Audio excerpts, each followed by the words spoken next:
જય માતાજી, હું નિશાબેન રાઠોડ રાજકોટથી. આ મગ છે 1 કટોરી, એને આમાં લઈ લીધા. આજ મગના શાકની રેસીપી. હવે એને સાફ કરી નાખી.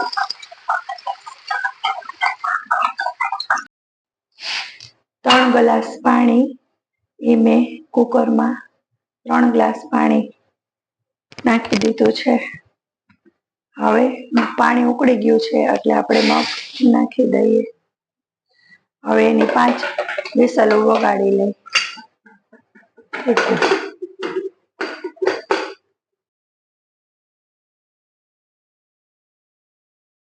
જો આપણા મગ સરસ બફાઈને રેડી થઈ ગયા છે. હવે એનો વઘાર કરી લેશું.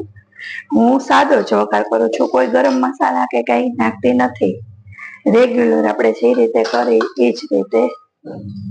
જીરું નાખી દીધું છે અને હિંગ, અને હવે 2 ટમેટા એટલે પેલા નાખી કે પેલા મસાલો નાખી તો કાળો પડી જાય. સ્વાદ અનુસાર હળદર, સ્વાદ અનુસાર. હવે એમાં નાખીશું લસણ વાળો મસાલો જે મેં રેડી કરીને રાખ્યો છે. ટમેટા નાખી પછી મસાલો નાખી તો સરસ કલર આવે છે. હવે સોતળી લેશું એને. તમે જોઈ શકો છો કલર સરસ આવી રહ્યો છે. એકદમ ગ્રેવી થઈ જાય પછી છે એની અંદર મગ નાખવાના, એટલે સરસ મગનું શાક થાય. હું કોઈ એકેય ઓલા મસાલા ગરમ મસાલા નથી નાખતી. હું રેગ્યુલર આપણા જે મસાલા આવે એનું જ કરું છું, પણ સ્વાદ બહુ સરસ આવે છે. એકવાર મારી રીતે બનાવીને જોઈ શકશો, કરી જોજો, સરસ લાગશે મગનું શાક.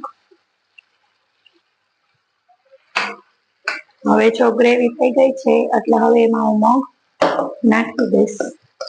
તમે જોઈ શકો છો કેવા સરસ બફાઈને ઘાટા થઈ ગયા છે. થોડુંક એમાં પાણી નાખી અને લચકા જેવા રાખીશ એટલે ભાત સાથે બહુ સરસ લાગે.